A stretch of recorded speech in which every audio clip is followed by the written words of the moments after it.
જમ્મુ કાશ્મીરના બડગામમાં સેનાએ આતંકવાદીઓને મદદ કરનારા 3 લોકોની ધરપકડ કરી છે.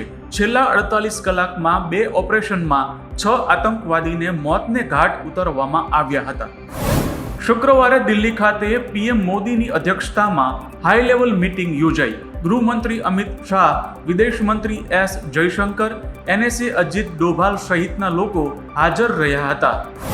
ભારતીય સાંસદો ઓપરેશન સિંદૂર વિશે વિશ્વને માહિતી આપશે. કેન્દ્ર સરકાર 22 કે 23 મેથી તમામ પક્ષના પસંદગીના સાંસદોને 10 દિવસના વિદેશ પ્રવાસ પર મોકલી રહી છે. હોંગકોંગ અને સિંગાપુરમાં કોરોના કેસ ફરી વધ્યા છે. 3 મે સુધી હોંગકોંગમાં ચેપના 31 નવા કેસ નોંધાયા હતા, જેમાં ઘણા લોકો મૃત્યુ પામ્યા હતા. સિંગાપુરમાં પણ કોરોના કેસ 28% જેટલા વધીને કુલ 14,000 જેટલા થયા છે. દોહા ડાયમંડ લીગમાં ગોલ્ડન બોય નીરજ ચોપરાએ પોતાની કારકિર્દીનો સૌથી બેસ્ટ થ્રો 90.23 મીટર નોંધાવ્યો. તાજેતરમાં જ તેને ટેરિટોરિયલ આર્મીમાં લેફ્ટનન્ટ કર્નલની પદવી આપવામાં આવી હતી. પાકિસ્તાન સાથેના યુદ્ધના કારણે સ્થગિત કરાયેલી આઈપીએલ આજથી ફરી શરૂ થશે. 58મી મેચમાં આજે બેંગ્લોર અને કોલકાતા ટકરાશે. બેંગ્લોરના ચિન્નાસ્વામી સ્ટેડિયમમાં સાંજે 7:30 કલાકે મેચ શરૂ થશે. કોંગ્રેસી નેતા રાહુલ ગાંધી વિરુદ્ધ માનહાનિના કેસમાં ઉત્તર પ્રદેશની સુલતાનપુર એમપી એમએલએ કોર્ટમાં સુનાવણી થશે. તેમના પર ગૃહમંત્રી અમિત શાહ વિરુદ્ધ વાંધાજનક ટિપ્પણી કરવાનો આરોપ છે. ગઈકાલે ભુજ એરબેઝની મુલાકાતે આવેલા કેન્દ્રીય રક્ષા મંત્રી રાજનાથ સિંહે સેનાની કામગીરીને બિરદાવતા કહ્યું કે ઓપરેશન સિંદૂર હજુ પણ પૂર્ણ થયું નથી. સમય આવ્યે સમગ્ર દુનિયાને પિક્ચર બતાવીશું. છત્તીસગઢ પોલીસે તેલંગાણા રાજ્યની સરહદે આવેલા કરરેગુટ્ટા ટેકરીઓની આસપાસ ગાઢ જંગલોમાં નક્સલીઓ વિરુદ્ધ 21 દિવસના વ્યાપક ઓપરેશનમાં 31 નક્સલવાદીઓને ઠાર કર્યા છે. પશ્ચિમ બંગાળમાં ભારતીય સેનાએ તીસ્તા પ્રહાર કવાયત યોજી હતી. સેનાના વિવિધ એકમો, જેમાં પાયદળ, મિકેનાઇઝ્ડ પાયદળ, આર્ટિલરી, સશસ્ત્ર દળો, પેરા સ્પેશિયલ ફોર્સ સહિતના એકમો જોડાયા હતા. ટેરિફ વોરના વૈશ્વિક પડકારો વચ્ચે ભારતની એપ્રિલ મહિનામાં નિકાસ 12.7% વધી હતી. આ મહિનામાં $73.80 બિલિયન નિકાસ કરવામાં આવી હતી. ગયા વર્ષે આ જ મહિનામાં નિકાસ $65.48 બિલિયન હતી. પાકિસ્તાનના ભૂતપૂર્વ રાજદૂત હુસૈન હક્કાનીએ કહ્યું કે પાકિસ્તાને પોતાની ધરતી પર આતંકવાદી સંગઠનો બંધ કરવા જ જોઈએ. પાકિસ્તાને લશ્કર અને જૈશ જેવા આતંકવાદી સંગઠનોની જરૂર નથી. આતંકવાદને સમર્થન આપવાથી વિનાશ થશે.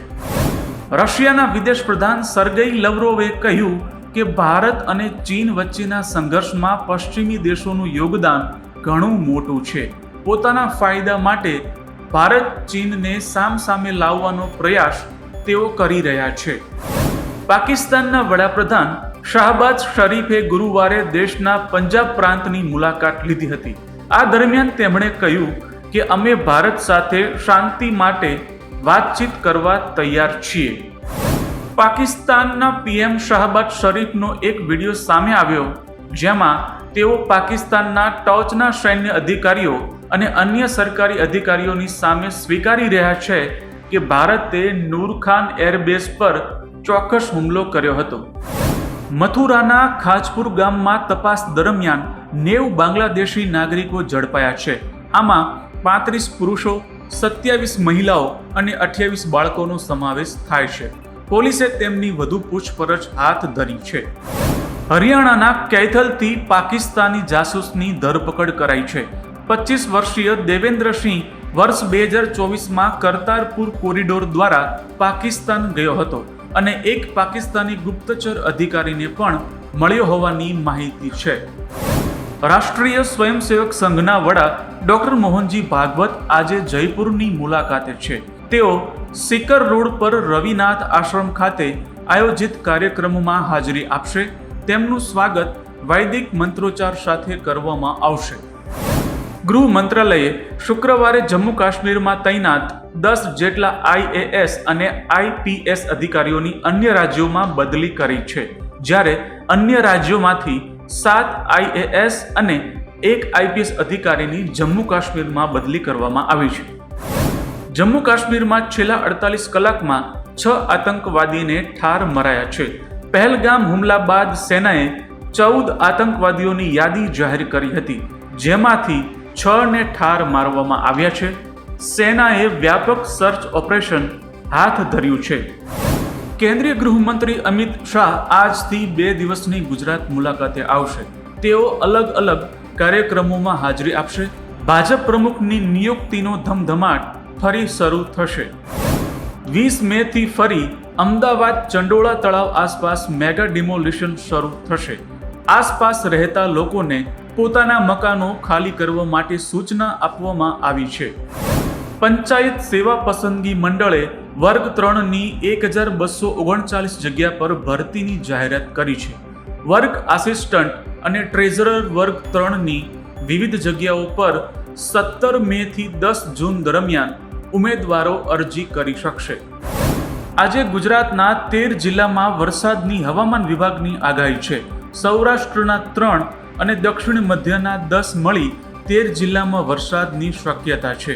અમદાવાદ, રાજકોટ, ભાવનગર અને ડીસા સહિતના શહેરોમાં ગરમીનો પારો પણ 40 ડિગ્રીએ પહોંચવાની શક્યતા છે.